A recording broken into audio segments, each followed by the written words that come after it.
Hello happy purse இந்த வீடியோவில் பார்த்தீங்கன்னா தேசிங்க ராஜா 2 மூவியோட ரிவ்யூ தான் பார்க்க போகிறோம். இந்த படம் வந்து பார்த்தீங்கன்னா 2013 தேசிங்க ராஜா 1 வந்தது.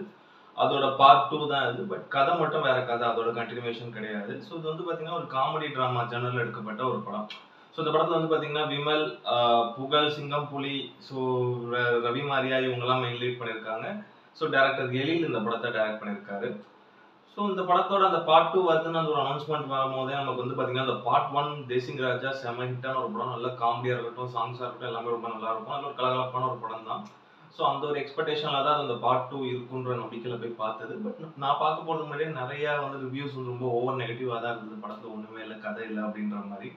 சரி, ஓகே, நம்ம பார்ப்போம், நம்ம பாயிண்ட் ஆஃப் வியூலேருந்து எப்படி இருக்குது இந்த படம் அப்படின்ற மாதிரி பார்க்கலான்னு போய் பார்த்த படம் தான் அது. இந்த படத்தோட கதை என்னன்றது வந்து பார்த்தீங்கன்னா விமல், புகழ், சிங்கம் புலி, சாம்ஸ், ஸோ இவங்கெல்லாம் வந்து பார்த்தீங்கன்னா ஒரு போலீஸ் ஸ்டேஷனில் போலீஸ் கேங்காக இருக்காங்க.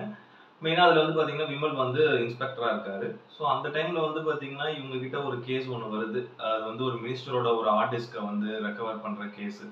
ஸோ ஃபைனலாக அந்த மினிஸ்டரோட ஆர்டிஸ்ட்டை ரெக்கவர் பண்ணாங்களா, இந்த மினிஸ்டருக்கும் இந்த விமலோட ஃப்ரெண்டு ஒருத்தர் இருப்பார், அவருக்கும் என்ன தொடர்பு இருக்குது அப்படின்றது அந்த படத்தோட ஒரு மீதி கதை. ரொம்ப சிம்பிளான ஒரு ஒன்லைனர் தான் இது. ஒரு யூஸ்வல் கமர்ஷியல் கதைக்கான ஒரு கதை கதைக்களம் தான் இது. ஸோ மெயினாக இந்த படத்தோட ஹீரோ வந்து பார்த்தீங்கன்னா விமல். அவரோட ஆக்டிங் ஆஸ் யூஷுவல் நார்மலாக தான் இருந்தது. ஒரு ஒரு இன்ஸ்பெக்டர் ரோல். பட் ஆனால் படத்தில் எங்கேயுமே அவர் வந்து அந்த ஒரு பாடி லாங்குவேஜாக இருக்கட்டும், எதுவாக இருக்கட்டும், அந்த ஒரு இன்ஸ்பெக்டர் மாதிரியே இல்லை. ஒரு ஒரு யூஷுவல் கமர்ஷியல் ஹீரோ மாதிரி தான் பண்ணியிருந்தாரு. ஓரளவு ஓகேவா நடிச்சிருந்தாரு நீட்டாக. அதே மாதிரி வந்து ஜனநாதன் அவர் இந்த படத்தில் செகண்ட் ஹீரோவாக பண்ணியிருக்காரு. ஒரு ஒரு சப்போர்ட்டிங் ரோல் தான் அவருக்கு. ஒரு முக்கியமான ஒரு கேரக்டர், அதுவும் ரொம்ப நல்லா நீட்டாக அவர் பண்ணியிருந்தாரு. ஸோ மெயினாக வந்து பார்த்தீங்கன்னா புகழ், சிங்கம் புலி, சாம்ஸ், ஸோ இவங்க எல்லாருமே வந்து பார்த்தீங்கன்னா வையாபுரி, ஸோ இவங்க எல்லாருமே வந்து இந்த ஒரு காமெடி ரோல் தான் பண்ணியிருக்காங்க படத்தில். ஸோ இவங்க எல்லாருமே வந்து பார்த்தீங்கன்னா இப்போ இந்த ஒரு போலீஸ் ரோல் தான் இவங்க ஒரு ஒரு கான்ஸ்டபிள் ரோல் தான்.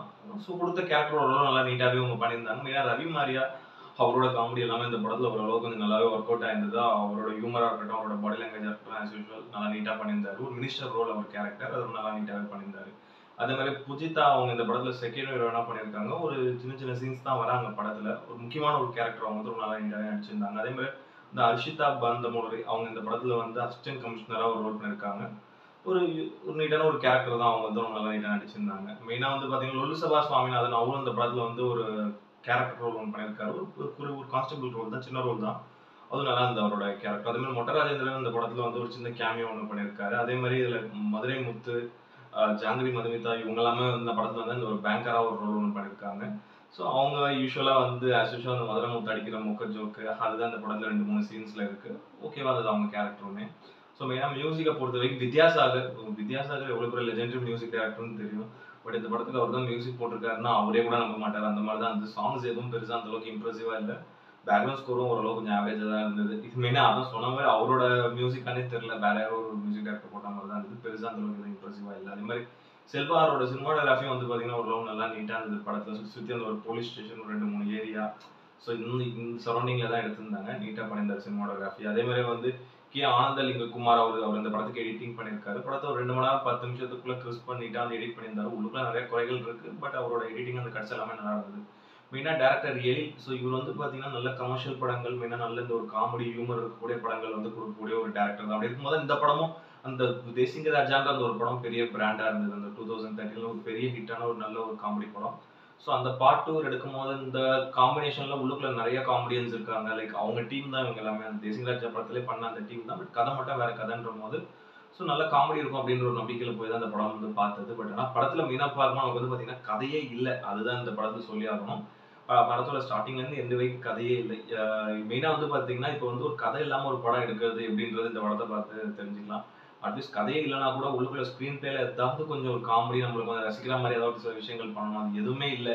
ஃபர்ஸ்ட் ஒரு 1/2 hour 40 minutes நம்ம தூங்க வைக்கிற அளவுக்கு டெட் ஸ்லோவில் ஒரு மாதிரி ரொம்ப லேக் ஆச்சு.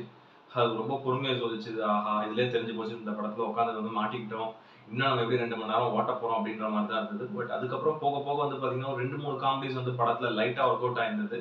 அது எனக்கு ஒர்க் அவுட் ஆயிருந்தது பர்டிகுலராக. பட் நிறைய பேர் வந்து பார்த்தனால அது சிரிப்பே வரல அப்படின்வாங்க. அந்த மாதிரி தான் இருந்தது காமெடி. மெயினாக வந்து ரைட்டிங்கை பொறுத்த வரைக்கும் கதையில் ஒன்றுமே இல்லை. ஸோ செகண்ட் ஹாஃப்லாம் வந்து பார்த்தீங்கன்னா அந்த ஒரு ஆர்டிஸ்ட்டை தேட போகிறேன்னு சொல்லிட்டு போய் ஃபன் பண்ணிட்டு இருக்காங்க. அதுலேயும் பெருசாக காமெடி அந்த ஒரு இன்ட்ரெஸ்டிங்கான மூமெண்ட்ஸ் எதுவுமே போடலை. என்னதான் படத்தில் கதை எதுவுமே அவரால் கொண்டு போக முடியலன்னா கூட அட்லீஸ்ட் ஒரு ஸ்க்ரீன் பிளேல சின்ன சின்ன காமெடி சீன்ஸ் உள்ள வச்சு கூட படத்தை ஓரளவு பேட்ச் அப் பண்ணியிருக்கலாம். அது எதுவுமே பண்ணல. செகண்ட் ஹாஃப்லாம் வந்து பார்த்தீங்கன்னா, ரொம்ப அருமையான ஜோக்ஸ் தான் உள்ள போட்டு மெயினா புகழ்லாம் வந்து பார்த்தீங்கன்னா, இதுல வந்து போலீஸா பண்ணியிருக்காரு ஒரு ரோல். அதெல்லாம் பெருசா அவரோட காமெடி எதுவுமே ஒர்க் அவுட் ஆகல. இது வந்து பார்த்தீங்கன்னா, இந்த படத்துல புகழ் நடிக்கிறாரு அப்படின்னும்போதே, ஆஹா! ஏதோ ஒண்ணு அப்படின்ற மாரி தான் தோணுச்சு. ஏன்னா, புகழ் இப்ப தமிழ்ல நடிச்ச எந்த படங்களுமே பெருசா வந்து அவருக்கு போகல. இந்த படங்கள் எதுவுமே பெருசா ஹிட் ஆகல. ஸோ இந்த படம் வந்து பார்த்தீங்கன்னா, அந்த அளவுக்கு வந்து எதுவுமே ரைட்டிங்ல வந்து ஒர்க் அவுட் ஆகாதனால படம் ரொம்ப சொதப்பி போச்சு. டுவர்ட்ஸ் அந்த ஒரு கிளைமாக்ஸ் வரைக்கும் பெருசா ஒரு இன்ட்ரஸ்டிங் இல்லாம ஏதோ ரொம்ப ஒரு ஃப்ளாட்டா போச்சு படம் அது. கண்டிப்பா வந்து ஒரு பெரிய டிசப்பாயின்ட்மென்ட்டான ஒரு படம் தான் இது. ஸோ இதே கதைய வச்சுக்கிட்டு கூட கொஞ்சம் நல்லா கலகலப்பா கொஞ்சம் காமெடியா பண்ணியிருந்தாங்கன்னா நல்லா இருந்திருக்கும். பட் அத மொத்தமா தவறிட்டாரு டைரக்டர். ரொம்ப வந்து ஒரு ஆவரேஜ்ன்னு கூட சொல்ல முடியாது. ரொம்ப ரொம்ப ஒரு பிலோ ஆவரேஜா வந்து சொதப்பி வச்சிருந்தாங்க. ஏன்னா, நானும் பார்த்தேன் என்ன இந்த மாரிலாம் இவ்ளோ நெகட்டிவ் ரிவ்யூ சொல்லியிருக்காங்க. அந்த அளவுக்கு உள்ள என்ன இருக்குன்னு வந்து பார்த்தீங்கன்னா, கண்டிப்பா அது சொல்லக்கூடிய விஷயம் தான்.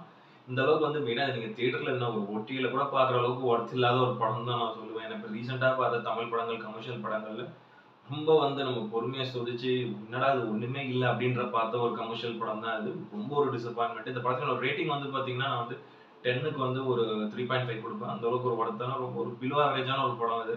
ரொம்ப ரொம்ப போர் அடிச்சதுன்னா, வீட்ல உட்கார சும்மா போர் அடிச்சதுன்னா, இந்த சம்மர்ல ஜஸ்ட் ஒரு தியேட்டர்ல போய் உட்காந்து தூங்கிட்டு வரதுக்கு வேணா ஒரு யூஸ்ஃபுல்லான ஒரு படமா இருக்கும். இது அந்த மாதிரியான ஒரு படமா தான் இருந்தது. கண்டிப்பா இது வந்து ஒரு ஒன் டைம் வாட்சபிள்னு கூட சொல்ல முடியாது.